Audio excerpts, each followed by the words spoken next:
यार वो पिछली रिकॉर्डिंग किसी और ने की थी, रिकॉर्ड ने। अच्छा चलो, वो ये है कि खैर उसकी ज़रूरत नहीं पड़ेगी कि अब जब आज वाला जो ये कर रहे हैं ना।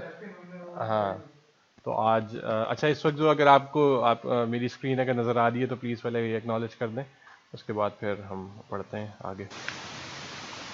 जी सर, आ रही है। ओके। नाउ ये एक डॉक्यूमेंट है, पहले मैं थोड़ा सा सॉफ्टवेयर का बता दूं कि ये एक फंक्शन स्पेसिफिकेशन डॉक्यूमेंट है। यूजुअली ये डॉक्यूमेंट जो है या तो बिजनेस एनालिस्ट बना रहे होते हैं या मोस्टली बिजनेस एनालिस्ट ही बनाते हैं इसको, ठीक है। तो इस डॉक्यूमेंट के अंदर तमाम वो डिटेल्स मौजूद होती हैं जो कि एक सॉफ्टवेयर को बनने के लिए रिक्वायर्ड है, ठीक है।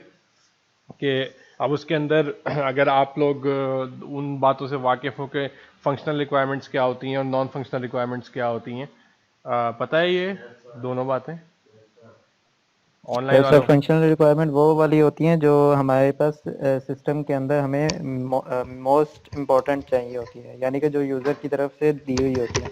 और नॉन फंक्शनल वो होती हैं जो मतलब हमारे पास यूज़र की तरफ से नहीं होती, लेकिन उनका कोई इफ़ेक्ट भी नहीं होना चाहिए हमारे पास फाइनल प्रोडक्ट के ऊपर।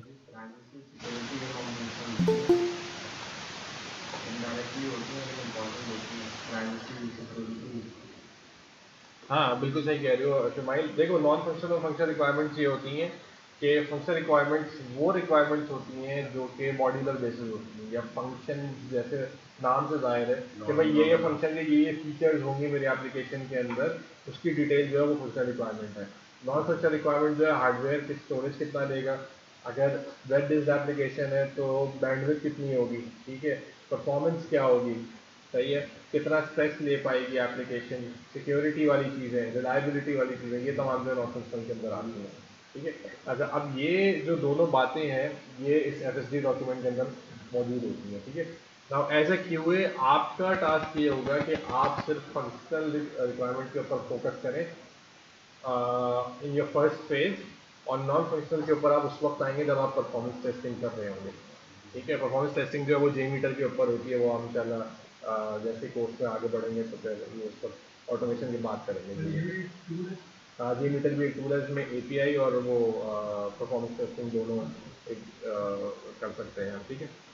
अच्छा, आज का जो हमारा वो है, जो जो हमने माइलस्टोन अचीव करना है वो ये है कि अब डॉक्यूमेंट को पढ़ के हम टेस्ट केस बना के देखें कि आप डॉक्यूमेंट को पढ़ के क्या वो क्या कहते हैं कंक्लूजन ड्रॉ करते हैं आप, और उस कंक्लूजन को ड्रॉ करने के बाद आप जो है कैसे टेस्ट केसेस बनाएंगे, ठीक है।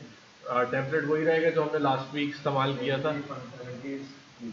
हाँ, इसमें से आप फंक्शनैलिटीज निकालेंगे, मैं फंक्शनैलिटीज बता देता हूँ आपको, और मैं एक मॉड्यूल को देख के टेस्ट केसेस बनाऊंगा। पहले एक थोड़ी थ्योरी है कि ये थोड़ा सा डॉक्यूमेंट जो है ना, ये थोड़ा बता देंगे। अच्छा, इसमें क्या है, ठीक है, ओके, सही। तो मैं इससे ज़रा पहले वो इंडेक्स खोल लेता हूँ, ओके। इंडेक्स के अंदर हाँ टेबल ऑफ कंटेंट जो है वो खोल लेता हूँ, ठीक है। अच्छा, तो एसआरएस डॉक्यूमेंट है ना ये, फंक्शन स्पेसिफिकेशन डॉक्यूमेंट है, एफएसडी कहते हैं इसमें, ठीक है। अच्छा, अब यहाँ देखो, अगर आप टेबल ऑफ कंटेंट देखो तो यहाँ पे सबसे पहले इंट्रोडक्शन है, फिर पर्पस है। ये सिमिलर वही डॉक्यूमेंट है जो तुम लोगों ने अभी अपने एफआईपी के लिए अपना एफआईपी का डॉक्यूमेंट बनाया, एग्जैक्टली वही डॉक्यूमेंट है, ठीक है, सही है। अब वैसे बनाया किसने था तुम लोगों ने डॉक्यूमेंट सर? हमने मिलकर बनाया, मैंने, मेरी ज़्यादा नहीं है। तो अब तुम मुझसे क्यों पूछवा रहे हैं यहाँ पे कि ये इसमें क्या क्या लिखा हुआ है? ये सर मैं यूएटी का आपसे कह मतलब रहा क्या? हूँ सर, वो तो आपको पता है एफआईपी कैसे बनते हैं डॉक्यूमेंट। बेटा ये भी ऐसे ही बना हुआ है, नहीं है ये वाकई थका हुआ बना हुआ है, बहुत थका हुआ डॉक्यूमेंट बना हुआ है। चैप्टर पे डिवाइड वाला हमारा वो था सर, अगर तुम करना चाहो टेबल ऑफ कंटेंट जो है ना, वो हमने कोई टेबल ऑफ कंटेंट हमने नहीं बनाया, वो हमें टेम्पलेट मिला था जिसको हमने फर्दर एडिट किया, बस और कोई काम नहीं किया। भाई तो कंटेंट जो है वो तो तुमने ही डाला होगा ना अपने प्रोजेक्ट के हवाले से, मतलब उसको डाला था ये है जो फंक्शनैलिटी दिखाई गई है वो तुमने की थी ना। वो इससे देखना प्रॉब्लम चैप्टर वाला था, टाइम का एक चैप्टर था वो देखना था, सही है, सही है। अरे ठीक है ना। हाँ बेटा कुछ कह रहे थे, कोई कुछ कह रहा था यहाँ पे। सर यूएटी का मतलब पूछना था, UAT. UAT user acceptance testing. अच्छा, ये यूएटी होती क्या है? यूजर एक्सेप्टेंस टेस्टिंग ये होती है कि जब आप एज ए क्यूए टेस्ट कर लेते हैं एप्लीकेशन को अपने स्टेजिंग सर्वर के ऊपर, ठीक है, and when you are fully satisfied with your testing, bugs निकाल दिए आपने, रिजॉल्व करा दिए, तो आप क्या करते हैं, एप्लीकेशन को क्लाइंट के सर्वर पर डिप्लॉय कर देते हैं, ठीक है। अब जब क्लाइंट के सर्वर पर डिप्लॉय हो जाती है एप्लीकेशन, तो क्लाइंट अपनी क्या करता है, टेस्टिंग शुरू करता है। तो ये जो क्लाइंट टेस्टिंग शुरू कर रहा है ना, इसको कहते हैं यूजर एक्सेप्टेंस टेस्टिंग, ठीक है। ये बात आई है समझ? अच्छा, और मेरी आवाज़ सही। सही आ रही है सब लोगों को? जी जी। ओके, थोड़ा loud बोल रहा हूँ, इसकी वजह से। ठीक है। अच्छा, अब ये टेबल ऑफ कंटेंट, यहाँ पे कुछ रिक्वेस्ट आई है कि सर ये बता दें कि इसको पढ़ना किस तरीके से है, ठीक है। तो अब देखो, इसके अंदर दो एस्पेक्ट्स हैं। सबसे पहले सॉफ्टवेयर रिक्वायरमेंट, फिर हार्डवेयर रिक्वायरमेंट, ठीक है। अब अगर हार्डवेयर, ये देखो, ये सॉफ्टवेयर इंटरफेसेस और ये हार्डवेयर इंटरफेसेस, तो डायरेक्ट इस पे जंप करते हैं, ठीक है। अब हार्डवेयर इंटरफेस क्या है? एक्सटर्नल इंटरफेस, ये तो जो हार्डवेयर वो होगा ना, मतलब आर्डिनो आर्डिनो बिल्कुल रिसर्च चीज़ है, ठीक है। ये एप्लीकेशन और चलने के लिए क्या रिक्वायर्ड है, क्या हार्डवेयर की रिक्वायरमेंट है, ठीक है। और सॉफ्टवेयर के अंदर फिर क्या आ जाएगा कि एनवायरनमेंट कौन सी विंडोज पे कैसे चलेगा, ब्राउज़र अगर वेब एप्लीकेशन वाले तो ब्राउज़र कौन सा, वर्जन कौन सा, ये तमाम चीज़ें फिर यहाँ पे आ जाएंगी। अरे दूसरे है कि यहाँ पे थोड़ी एपीआई वगैरह की बातें भी लिखी हुई हैं कि यहाँ इसमें एसएमएस गेटवे लगेगा, ठीक है। तो एसएमएस गेटवे क्या है कि भाई अगर मैं कोई ट्रांजैक्शन कर रहा हूँ, मैंने यहाँ से पैसे तुम्हारे अकबर के अकाउंट में भेज दिए, ठीक है, तो सक्सेसफुली चलेगा तो मेरे पास भी एसएमएस रिसीव होगा, अकबर को भी रिसीव होगा कि भाई तो ये एलजी साहब ने आपको पैसे देगा, ठीक है, ट्रांजेक्शन जो है। अच्छा, उसके साथ साथ फिर इसमें एक वो भी था, ये फिनिक्स एंटरप्राइज स्विचिंग मिडलवेयर। ये क्या है? ये जो है, ये एक मिडलवेयर है। ये क्या करता है कि जब बैंकिंग ट्रांजैक्शन होती है ना, तो डायरेक्टली ऐसा नहीं होता कि मेरे अकाउंट से पैसे उठेंगे और अकबर के अकाउंट में लैंड हो जाएंगे जाके। There is a middle body जिसको स्विच कहते हैं, और वो मतलब डिफरेंट क्या कहते हैं, कंपनी प्रोवाइड करती हैं। इन्होंने फिनिक्स फिनिक्स का लिया हुआ था, ठीक है। तो अब वो क्या करता है, स्विच के पहले मेरे अकाउंट से पैसे उठेंगे, वेरिफिकेशन चलेगी। सर सॉरी, सर एक मिनट मैं कट कर रहा हूँ। आपकी आवाज़ थोड़ी सी लो है। अच्छा, हाँ, लेजन है, बिल्कुल सही कह रहे हैं, लेजन है। तो वो ये है कि भाई there is a middle body. अब आवाज़ आ रही है सही? जी सर। हाँ, तो ये मिडल बॉडी क्या कर रही है, ये जो है एक कुछ वेरिफिकेशन चेक्स होती है वो चलाती है। सबसे पहला वेरिफिकेशन चेक क्या है कि भाई पैसे जो ट्रांसफ़र हो रहे हैं वो हैं भी अकाउंट में, ठीक है। दूसरा चेक क्या हो रहा है कि मैं जो जो पर्सन कर रहा है ट्रांसफ़र, वो ब्लैक लिस्टेड तो नहीं है, ठीक है। अच्छा, अब ये ब्लैक लिस्टेड कैसे चेक होता है कि सिस्टम के अंदर ऑलरेडी एक ब्लैक लिस्टेड लोगों की लिस्ट मौजूद होती है, तो उससे वेरिफिकेशन होती है यहाँ डेटाबेस के अंदर ना, ठीक है। ये हो गया। उसके बाद जहाँ पैसे भेजे जा रहे हैं वो ब्लैक लिस्टेड तो नहीं है, ठीक है। अब वो ब्लैक लिस्टेड का एक अलग क्राइटेरिया कि टेररिस्ट एक्टिविटी में तो नहीं है, स्मगलिंग वगैरह के अंदर तो नहीं है, और वो क्या कहते हैं, वो कौन सा होता है यार, मनी लॉन्ड्रिंग वगैरह के हुंडी केसेस में तो हवाला। नहीं है। हाँ, हुंडी हवाला। हुंडी वगैरह, हाँ सही है, बिल्कुल सही कह रहे हो, हुंडी वगैरह के उसमें तो नहीं है मौजूद। तो ये जो है, ये तमाम चीज़ें जो हैं वो उसके अंदर आती हैं, क्या कहते हैं, ये वेरिफिकेशन के अंदर आती हैं, ठीक है। अब ये तमाम वेरिफिकेशन चेक्स जब चल जाते हैं, उसके बाद फिर पैसे ट्रांसफ़र होते हैं आपके HBL बैंक अकाउंट के अंदर। अब भी आपके अकाउंट में नहीं आए, ठीक है, अब भी HBL के पास आए हैं, वहाँ अलग चेक चलेगा, वहाँ अलग चेक चलेगा, वहाँ अलग चेक्स हो सकते हैं, ठीक। वो अपने बैंकिंग वाले अपने चेक्स लगाएंगे, ठीक है। उस पर फिर फीस भी चार्ज करते हैं वो थोड़ी सी, सही है।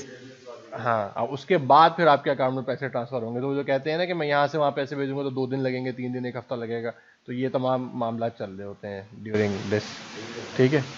अच्छा, अब ये जो है, ये डायरेक्टली क्या है, ये आपकी एप्लीकेशन का पार्ट नहीं है, this is one of the non functional requirements. लेकिन क्योंकि आपके सॉफ्टवेयर की रिक्वायरमेंट है कि क्योंकि फाइनेंशियल ट्रांजैक्शंस होंगी तो उसमें वेरिफिकेशन चेक्स होने चाहिए, तो आप इसके साथ इनकॉर्पोरेट करेंगे अपनी एप्लीकेशन, क्योंकि ठीक है। अब वही जैसे ई कॉमर्स है कोई भी, अब ई कॉमर्स में पेमेंट गेटवे लगा हुआ लाजमी है, कि भाई लोग जो है कार्ड से पेमेंट वगैरह कर सकें। वो जो कार्ड से पेमेंट होती है वो पूरा जो सॉफ्टवेयर का सेक्शन है वो पर से आपकी एप्लीकेशन का पार्ट नहीं होता।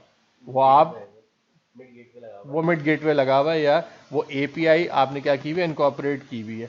एक सॉफ्टवेयर ऑलरेडी बना हुआ रखा हुआ था, ये आपका सॉफ्टवेयर है, इसको आपने ज्वाइन कर दिया यूं करके। ठीक है, अब एपीआई क्या होती है, एप्लीकेशन प्रोग्रामिंग इंटरफेस। ठीक है, एपीआई क्या करती है, एपीआई जो है वो बने बनाए जो टूल्स या सॉफ्टवेयर मौजूद हैं ताकि आपको ना बनाना पड़े और आप उन फटीकों से बच जाएं। ठीक है, मिसाल के तौर पर अगर कार्ड वाला सिस्टम आप अपना बनाने के लिए जाओगे, उसमें सिक्योरिटी के इतने ज़्यादा चेक्स हैं कि जो आपका अपना सॉफ्टवेयर जो बिजनेस है वही वो हैंडल नहीं हो सकेगा। ठीक है, तो ऐसे बहुत सारे और मसले मसाइल भी होते हैं। ठीक है, तो एग्जैक्टली गेट और पोस्ट वाली जो चीज़ होती है, गेट पोस्ट अपडेट डिलीट चारों चीज़ें होती हैं उसके अंदर। ठीक है, सर आप एपीआई टेस्टिंग भी सिखाएंगे? आगे जाके इंशाल्लाह जब ऑटोमेशन कर लेंगे ना, उसके बाद जेमीटर के ऊपर एपीआई और वो क्या कहते हैं परफॉर्मेंस टेस्टिंग दोनों करेंगे। ठीक है, अच्छा अब सिस्टम फीचर्स, अब ज़रा अब फंक्शनल रिक्वायरमेंट की तरफ आ जाते हैं। ये पहला मॉड्यूल है इसका, मल्टी कंट्री मैनेजमेंट। अब मल्टी कंट्री मैनेजमेंट का ये मैं इसकी थ्योरी में समझा देता हूँ। ठीक है, उसके बाद टेस्ट केसेस बनाते हैं, फिर इसके इसी पर्टिकुलर मॉड्यूल के बनाते हैं टेस्ट केस बैठ के ना। मल्टी कंट्री मैनेजमेंट के अंदर क्या हो रहा है कि कुछ एक चेक लगा हुआ है। चेक ये है कि जो एडमिन बैठा हुआ है वो क्या कर सके, वो कंट्री एंटर कर सके सिस्टम के अंदर, कंट्री की एंट्री बिठा सके। नहीं नहीं नहीं, मल्टीनेशनल कंपनी डिफरेंट कंट्रीज में ऑपरेट कर रही है उनके ऊपर। मैं बता रहा हूँ, देखो देखो मल्टी कंट्री मैनेजमेंट का मतलब ये है कि एक एक ऐसी फील्ड है। ठीक है, चलो ड्रॉ करके दिखाता हूँ तुमको, वो ज़्यादा सही है। नहीं, कह लो हाँ, एक तरीके से बैंकिंग की ऐप, रेमिटेंस वगैरह, रेमिटेंस वगैरह के। रेमिटेंस पता है क्या होती है? हाँ, देखिए बिल्कुल। सर क्या होती है रेमिटेंस? रेमिटेंस देखो वो होती है जो बाहर से पैसे ट्रांसफ़र होते हैं ना। मतलब अगर कोई यूके में मौजूद है आपका कोई अजीज़ और वो आपको क्या कहते हैं पैसे भेज रहा है, ठीक है, तो उसको रेमिटेंस कहते हैं, जब वो पैसे भेजे जाते हैं।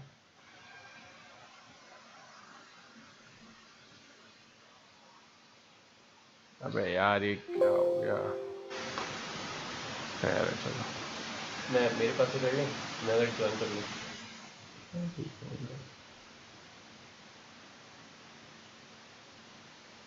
लो मैं यूज़ ही नहीं कर सकता। मैं करूँगा लिंक ज्वाइन करता हूँ, फिर कर लूँ, अपनी स्क्रीन चेक कर दूँगा। यार मुझे सिर्फ एक चल मैं वर्ड पे बना देता हूँ इसका।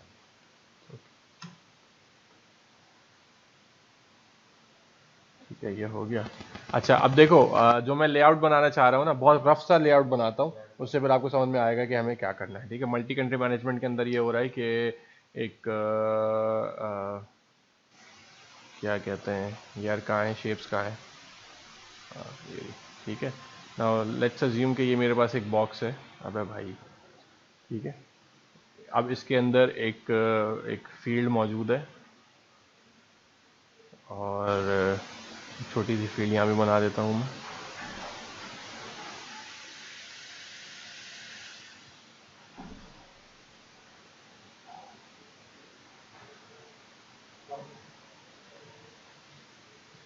हम्म,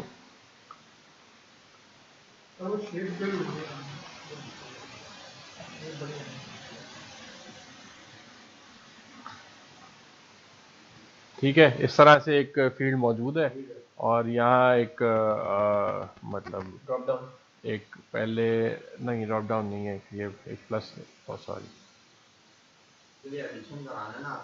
एक प्लस का बटन आ रहा है। ठीक है, जब मैं यहाँ और यहाँ एक छोटा सा बटन आ रहा है ऐड का। देखो बहुत रफ ड्रॉ कर रहा हूँ मैं। ठीक है,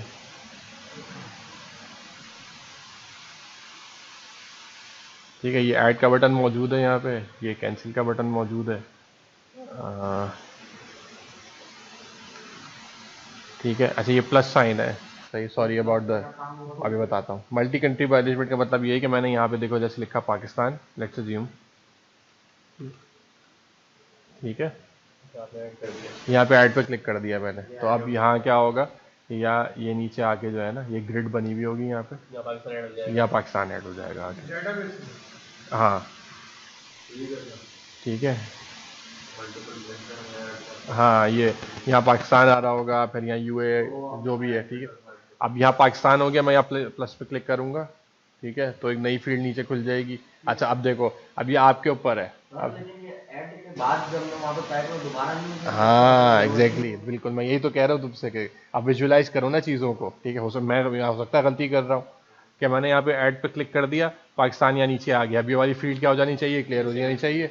नहीं डिसेबल नहीं, क्लियर हो जाएगी। अब यहाँ पे मैं यूएई लिखूंगा तो मैं यहाँ पाकिस्तान आ गया, यूएई आ गया, ठीक है। अब उसके साथ यहाँ पे 3 बटन आ रहे होंगे, एडिट डिलीट का 2 बटन, मतलब एक पेंसिल बनी हुई आ रही होगी, क्रॉस आ रहा होगा। मैं यहाँ से जब क्लिक कर वो करूँगा, क्रॉस पे क्लिक करूँगा तो वो डिलीट हो जाएगा। वो पहले मुझसे कंफर्मेशन पूछेगा कि भाई are you sure you want to delete this, ठीक है।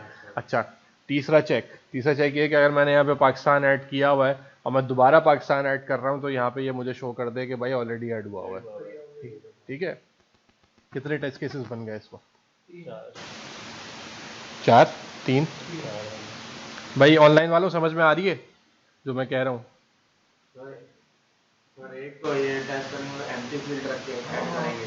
हाँ एम्प्टी फील्ड करके आप यहाँ खाली ऐड पे क्लिक कर दो तो क्या हो रहा है, उसके बाद फिर जो फील्ड है मतलब फील्ड फिल हुई होगी उस पे टेस्ट करेंगे इसको, दोबारा वही फील्ड हम सिलेक्ट करेंगे। बिल्कुल ठीक है, सही है। अच्छा दूसरा ये कि अभी जो उसने बात करी है, जैसे एक बार अगर ऐड हो गया तो फिर वो ऐड का जो बटन है वो मतलब वो जाना चाहिए जब आपको पाया होगा ना। सही है, बिल्कुल सही, बिल्कुल सही। अच्छा अब इसमें यहाँ पे रिक्वायरमेंट में ये लिखा हुआ है यहाँ कि आप जो है बल्क में कंट्रीज को डिलीट भी कर सकते हैं। चेक का सारे बटन लेके, हाँ आप चेक का बटन कहाँ दोगे, यहाँ चेक का बटन दोगे फिर, ठीक है। अब जितने चेक करके डिलीट इन बल्क पे क्लिक कर दोगे तो डिलीट हो जाएगा। कितने टेस्ट केसेस हो गए? 6 हो गए। ये भी टेस्ट करना पड़ेगा, मैं एक पे पहले से रख के देखूंगा तो ब्रेक हो रहा है और फिर मैं ओवरऑल मल्टीपल चेक करूंगा सर। सही है, ठीक है। तो इन टोटल अभी तक 6 हो गए हैं, ठीक है। अच्छा ओके, इसमें एक मॉडरेशन लगी हुई है। मॉडरेशन ये है कि अगर मैं यहाँ से कंट्री ऐड कर रहा हूँ पाकिस्तान, सही है। अब मुझे यहाँ इसको स्पेसिफिक करना है कि 4 से 5 कंट्री ऐड हो सकते हैं बस, या तो पाकिस्तान होगा, यूके होगा, बहरीन होगा और यूएई होगा, ठीक है, और कौन सा, तो ओमान होगा। ये 5 कंट्रीज हैं, सऊदीया होगा, बस ये 6 कंट्रीज जो हैं ये स्पेसिफिक किए हुए हैं। यहाँ देखो लिखा हुआ है ना रिक्वायरमेंट के अंदर, ये लिखा हुआ है, ये देखो। अच्छा अब यूरोप देखो कंट्री नहीं है, यूरोप जो है वो कॉन्टिनेंट है, तो यूरोप के अंदर तो स्पेन भी आ रहा है, जर्मनी भी आ रहा है, बहुत सारे आ रहे हैं, ठीक है। तो ये अब डॉक्यूमेंट का भंड, समझ रहे हो? रिक्वायरमेंट जो है वेग हो गई है इस वक्त, एग्जैक्टली समझे मेरी बात, ठीक है। अच्छा अब देखो एक और तो मैं रिक्वायरमेंट का भंड बताऊँ इस पर। हाँ यूके में भी 4 कंट्रीज आते हैं, बिल्कुल सही कह रहे हो, जिसमें भी स्कॉटलैंड, आयरलैंड, वेल्स, ठीक है। तो ये 4 कंट्रीज जो हैं यूके के अंदर भी आ रहे हैं। देखो रिक्वायरमेंट स्पेसिफिक नहीं है इस वक्त, रिक्वायरमेंट इनकंसिस्टेंट है, ठीक है। अब आप क्या करेंगे, अब एज ए क्यू है, अब आपकी क्या जॉब है, बीए के ऊपर जाओगे, भाई ये क्या है, ठीक है। यहाँ क्लियर कंसाइज नहीं है, क्लाइंट से पूछोगे मल्टी कंट्री मैनेजमेंट होना चाहिए, या अगर यूरोप लिख दिया है यहाँ पे तो यूरोप में तो स्पेन भी आ रहा है, इटली भी आ रहा है, फ्रांस भी आ रहा है, हाँ सही है। लेकिन आपने तो HBL यूके स्पेसिफिकली वो किया हुआ है, ठीक है, सही है। तो अब ये देखो मसला है, दूसरा मसला ये है कि मल्टी कंट्री मैनेजमेंट में अगर आपने कंट्री स्पेसिफिक करने हैं तो आप यहाँ पे इतनी बड़ी फटीक ना पालें, एक ड्रॉप डाउन लगा दें इसके अंदर सारे कंट्री आ रहे हो, और जो आपने इनेबल रखना है वो इनेबल रखो, बाकी सारे डिसेबल कर दो, ये काम आसान हो जाता, ठीक है, सही है। वो फिर बल्क में डिलीट करना, बल्क में ऐड करना, सारी फटीक बच जाती, खत्म बात खत्म।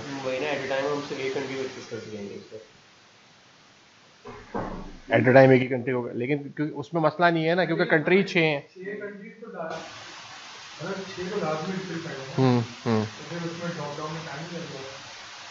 मतलब समझा नहीं मैं भाई। मतलब कि एक पहले सिलेक्ट करेंगे कंट्री, उसके बाद फिर दूसरा।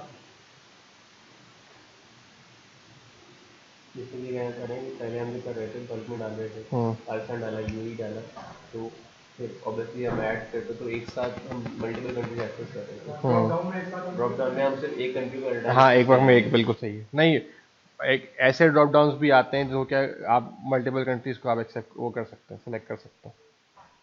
ऐसे कंट्रीज भी, वो ऐसे ड्रॉप डाउन्स भी मौजूद है, एस्टीमेट चेसेस के अंदर ऐसे हैं ड्रॉप डाउन। मतलब बल्क में ऐड हो रहा है, उसमें ड्रॉप डाउन में जब ऐड करते आओगे तो बस ये ड्रॉप डाउन में जो कंट्री आपने सेलेक्ट किया वो कंट्री हट जाएगा वहाँ से ड्रॉप डाउन से। या सर वो जो हाँ वो डिसेबल हो जाएगा बस। चेक होता है वो बना लेगा। एग्जैक्टली हाँ, बस चेकलिस्ट एक दफ़ा बना दो बस। समझ रहे हो मेरी बात? ठीक है। अब ये इस वक्त 8 टेस्ट केसेस आपके जहन में आ गए हैं इसमें, ठीक है। इसको और फर्दर अगर आपने इसको और, लेकिन अभी देखो वो तो हम व्हाट इफ वाली चीज़ पे चल रहे हैं ना कि ऐसे भी तो हो सकता था, ये ऐसे भी तो हो सकता था, लेकिन अभी जो हमारे पास रिक्वायरमेंट आई हुई है वो ये रिक्वायरमेंट आई हुई है, तो हम इसी हिसाब से चलेंगे अभी। समझ रहे हो? अब लेकिन वो जो भंड है वो यूरोप वाला और यूके वाला वो तो अपनी जगह मौजूद है, ठीक है। लेकिन हम अज्यूम कर लेते हैं एक सेकंड के लिए भी कि यूरोप कोई एक कंट्री है, ठीक है। उससे क्या होगा कि हमारा काम ना रुके। अगर यूरोप को हमने इसको कंट्री कंसिडर नहीं किया तो हमारा काम रुकेगा, टेस्टिंग रुकेगी ना, टेस्ट केस नहीं बन सकेंगे, ठीक है। हाँ तो अब क्या करते हैं कि हम टेस्ट केस बनाना शुरू करते हैं। उसमें ऐसा करना होगा ना कि बिजनेस एनालिस्ट के बाद जाएंगे, लेकिन हम अपना काम कंटिन्यू रखेंगे। एग्जैक्टली।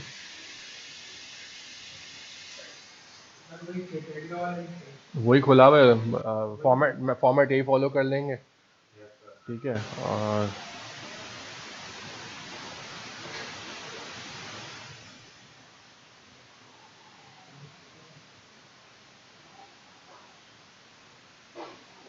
यार ये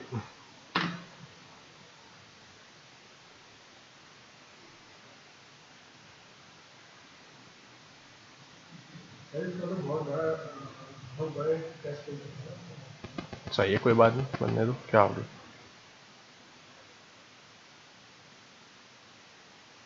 तो क्या बच्चों का मतलब ये है ना कि हम तो अज्यूम कर रहे हैं ना इसमें, तो बहुत मल्टीपल पॉसिबिलिटी। तो एक वाला चलता है, इस वाला मामला। और अभी तो क्या कहते हैं हमारे सामने क्या वेबसाइट या ऐप भी नहीं है कि हम assumption भेजा सर अभी तो सर हम एक्सपेक्टेड रिजल्ट तक ही वो टेस्ट कर सकते हैं। बाबा एक मिनट रुक जाओ। देखो उस केस में ये है कि अब ये जो है ना टेस्ट केसेस, आप अपना टेस्ट केस बना के रख लोगे, जैसे जैसे डॉक्यूमेंट रिवाइज होता होगा, जैसे डॉक्यूमेंट रिवाइज होगा ना वैसे वैसे फिर आपके टेस्ट केसेस भी रिवाइज हो रहे होंगे, बस सिंपल है। अच्छा टेस्ट के क्या करने जा रहे हैं भाई? HBL, UK, E-REMIT।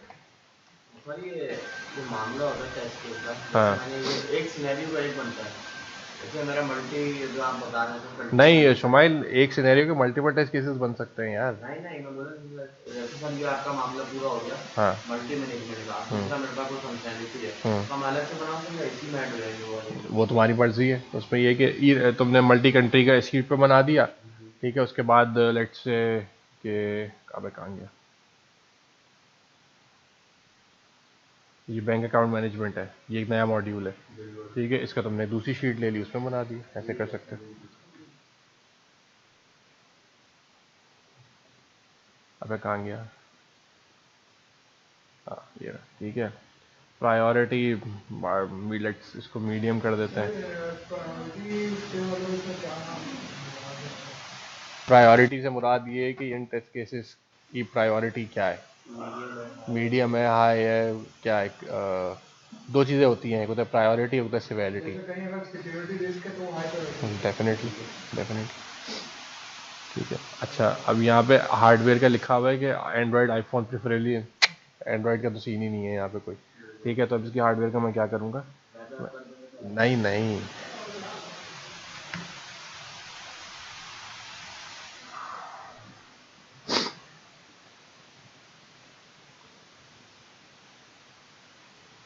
यहाँ पे हार्डवेयर लिखी हुई थी इसकी यार, रुक जाओ एक मिनट, मैं यहाँ से उठा के चिपका दूंगा बस वहाँ।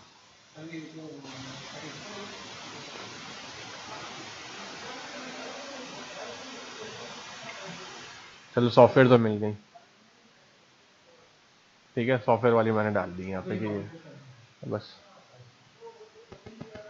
ठीक है। हार्डवेयर नहीं है कोई तो उसको छोड़ दो, एने कर दो बस,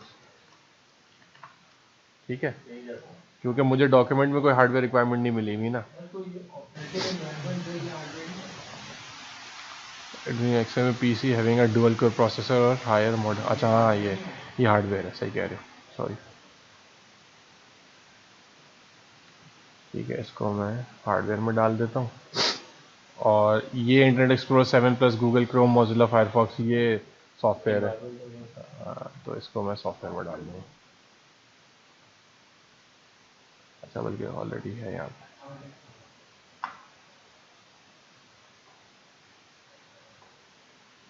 ठीक है भाई।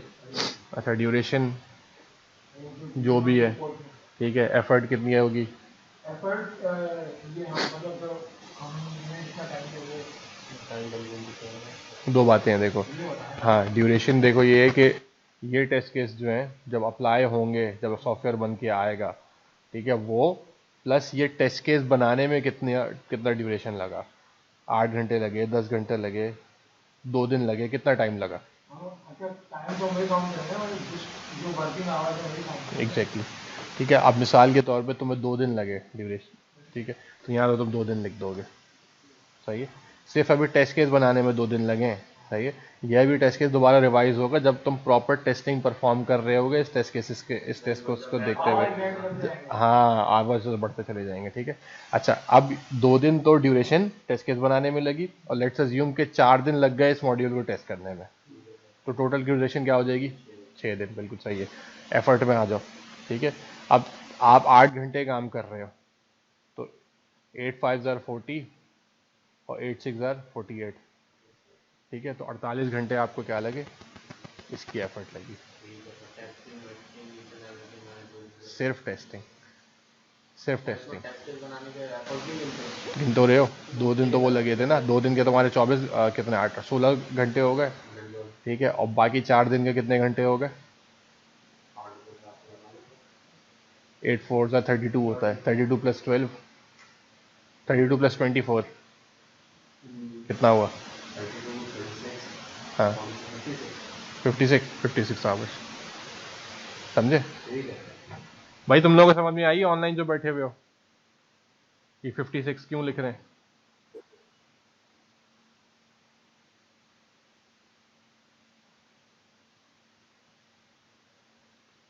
अरसलान, शंकर, मूल, हमारा, जी सर समझ आई। 56 कैसे लिखा है जरा बताओ,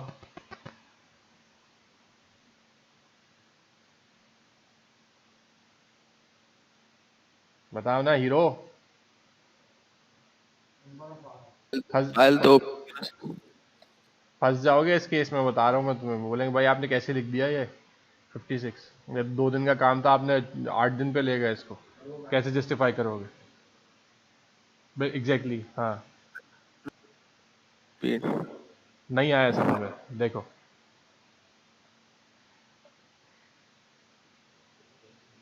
देखो 2 बातें लिखी हुई हैं यहाँ पे, एक है ड्यूरेशन और एक है एफर्ट, ठीक है। ये टेस्ट केस अगर आपने अभी बनाने आप जा रहे हैं तो लेट्स अज्यूम ये टेस्ट केस बनाने में आपको 2 दिन लगे, ठीक है, और जब अभी देखो सॉफ्टवेयर बन के आया नहीं है, अभी सिर्फ डॉक्यूमेंट है, डॉक्यूमेंट को पढ़ के टेस्ट केसेस बना रहे हैं अभी आप, ठीक है, तो उन्हीं को पढ़ के टेस्ट केस बनाने में 2 दिन लगे हैं अभी आपको, ठीक है। लेकिन जब डॉक्यूमेंट बन के आ जाएगा, सही है, सॉरी जब सॉफ्टवेयर बन के आ जाएगा आपके पास, तो जब आप टेस्टिंग अप्लाई करेंगे तो लेट्स अज्यूम के 4 दिन लग रहे हैं आपको, तो 2 दिन पहले टेस्ट केस बनाने में और 4 दिन आपके प्रॉपर टेस्ट करने में, तो इन टोटल 6 दिन हो गए, ठीक है। तो ये 6 दिन क्या हो गई, ये तो ड्यूरेशन हो गई आपकी, सही है। अच्छा अब इन 6 दिनों में आपकी एफर्ट कितनी लगी है, सही है, मतलब पहले दिन 8 घंटे आपने इसके ऊपर काम किया, दूसरे दिन 8 घंटे काम किया, तो ये तो हो गए 16 घंटे जो आपके टेस्ट केस बनाने में 16 घंटे लगे, ठीक है। फिर बाद में जो जब सॉफ्टवेयर बन के आ गया था तो आपने 4 दिन उसको टेस्ट करने में लिया, तो 4 दिन 4 मल्टीप्लाई बाय 8 कितना हुआ, 8 4 जार 32, 32 प्लस 16 16 48, ठीक है। तो ये फिर 48 आवर्स की आपकी एफर्ट लगी, ठीक है। अब आइए बात समझ में। ओके चलो ठीक है। अच्छा अब सेटअप कैसे करोगे, ये सेटअप का मतलब ये है कि इंस्टॉल किस तरीके से करेंगे आप, तो जाओ दी इतनी इंपॉर्टेंट नहीं है, इसको हटाना चाहो तो हटा भी सकते हैं, रिपोर्ट ही है, ठीक है। तो टीयर डाउन चलाओगे किस तरीके से, टेस्ट केस अप्लाई कैसे करोगे, ठीक है। मैनुअली अप्लाई कर रहे हो तो मैनुअली लिख दो, उसके ऊपर कर रहे हो पाइथन के ऑटोमेशन कर रहे हो तो ऑटोमेशन का लिखना पड़ेगा यहाँ पर। जाहिर है तो मैनुअल भी तो उसी वक्त ही करोगे ना जब प्रोडक्ट सामने होगी। नहीं तो अभी तो प्रोडक्ट तो अब भी सामने नहीं है ना, टेस्टिंग नहीं हो रही ना, अभी तो सिर्फ टेस्ट केस बना रहे हैं, ठीक है। अच्छा नाउ ये उठा देता हूँ मैं यहाँ से और यहाँ पेस्ट कर देता हूँ।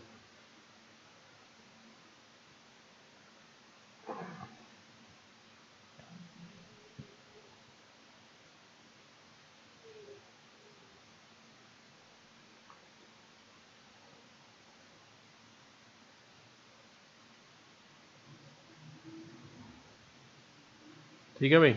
नाउ टेस्ट केस आईडी, सबसे पहले आईडी क्या थी 1.001, ओके 1.001। अच्छा जी, पहला टेस्ट केस डिस्क्रिप्शन जरा देख के बताओ यहाँ पे कि क्या था पहला टेस्ट केस। ओके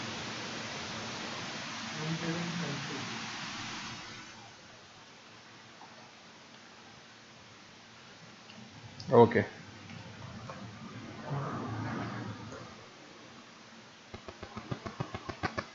हाँ क्या लिखूँ। टेस्ट में आप सबसे पहले तो टेस्ट होगा कि अगर हम ड्रॉप डाउन नहीं हम इसको फॉलो कर रहे हैं, हम इसको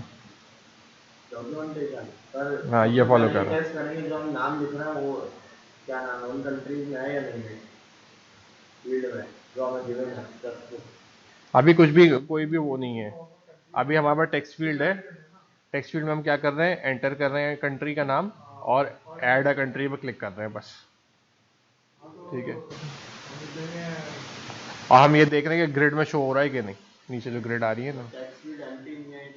चलो ठीक है, click on add a country button. अबे ये क्या हो गया,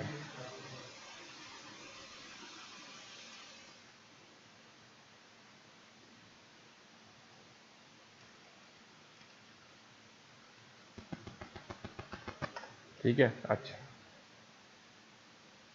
टेस्ट डेटा कुछ है, रुक जाओ एक मिनट,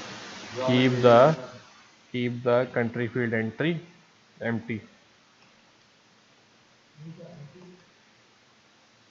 ये तो बोल रहे थे कि पहली फील्ड एम्प्टी रखे और खाली ऐड बटन पे, यही के, ठीक है। अच्छा यहाँ पे टेस्ट डेटा है कुछ नहीं है, चलो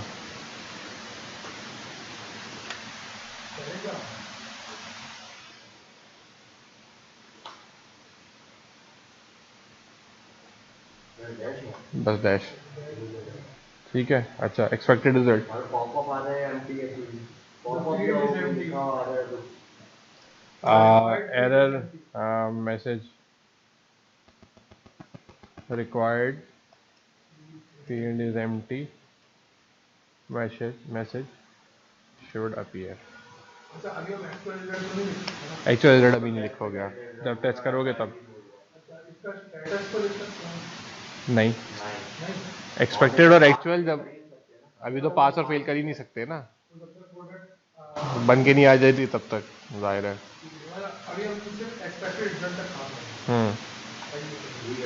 सर ये 1.0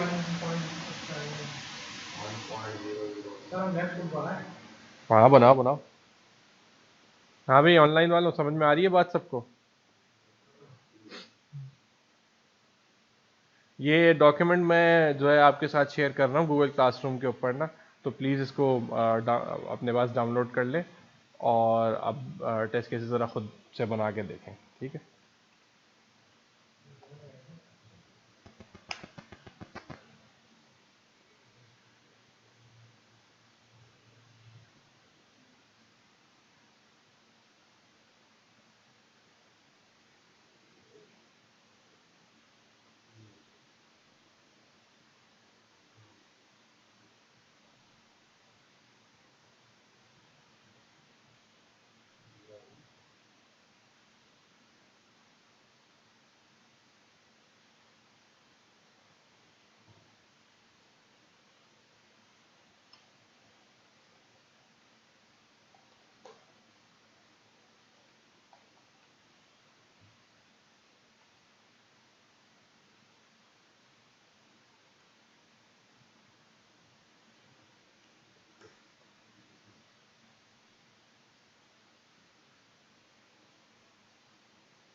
आईडी कुछ भी रख लो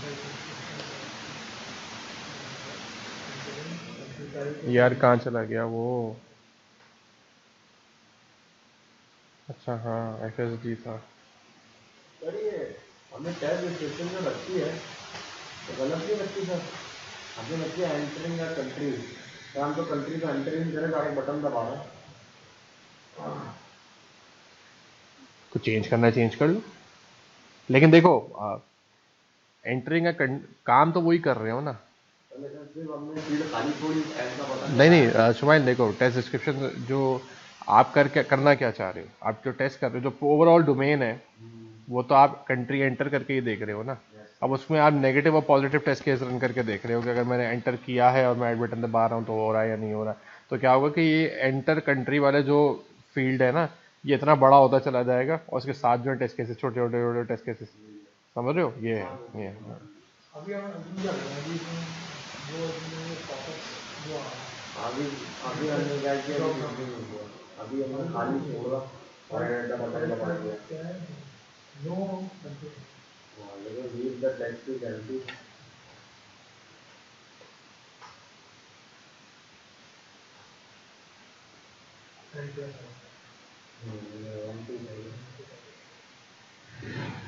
सर ये सेल में कैसे, सर ये नीचे कैसे आता है? शिफ्ट एंटर, शिफ्ट एंटर ना sir, alter enter. Alter enter मतलब उसी फील्ड के अंदर नीचे आना है तो शिफ्ट एंटर।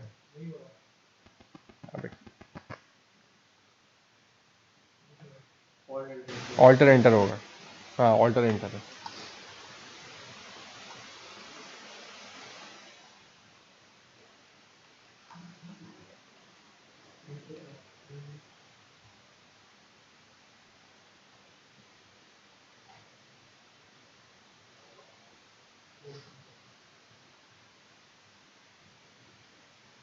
अच्छा बेटा, ये डॉक्यूमेंट अपलोड कर दिया है मैंने यहाँ पे, ठीक है। ये HBL EREMIT FSD डॉक के नाम से है, तो इसको ज़रा आप अपने पास डाउनलोड कर लें। और ये जो कंट्री मैनेजमेंट वाला है ना, अब तो कोई एक मॉड्यूल ले ले अपनी मर्जी का, जैसे यहाँ पे मल्टी कंट्री मैनेजमेंट है, ठीक है। और यहाँ ये है क्या कहते हैं, बैंक अकाउंट मैनेजमेंट है, तो आप बैंक अकाउंट मैनेजमेंट ले लीजिए या अपनी मर्जी से कोई भी ले लें, ठीक है। और उसके टेस्ट केस ज़रा बनाएं अभी, तो फिर हमें अंदाज़ा होगा कि आप क्या कहते हैं इसको कर सकते हैं या नहीं, ठीक है। चलो। अच्छा, दूसरी चीज़ ये कि आप लोगों ने, आई रियली होप कि एक असाइनमेंट दिया था। अबे यार, इधर एक काम करो, उसको टाइमर लगा दो, ज़्यादा देर लगाएगा वरना किस तो शो भी नहीं होता। अभी मैं देख रहा था उसके ऊपर लिखा रहा था, लिखा हुआ है नो वेट यू सून। सेवेग ने हैंड इन किया है, वाह भाई, अरसलान ने। थैंक यू अरसलान, बहुत शुक्रिया। ये आने के बाद उस दिन हमने पूरा कर लिया था। मैंने जेरा पर छोड़ दिया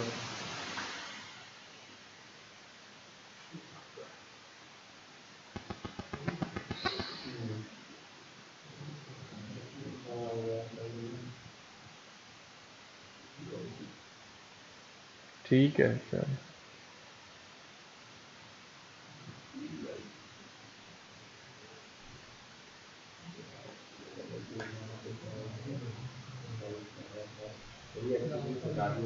क्या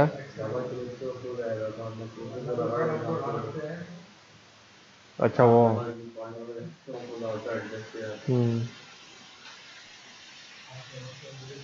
अब हम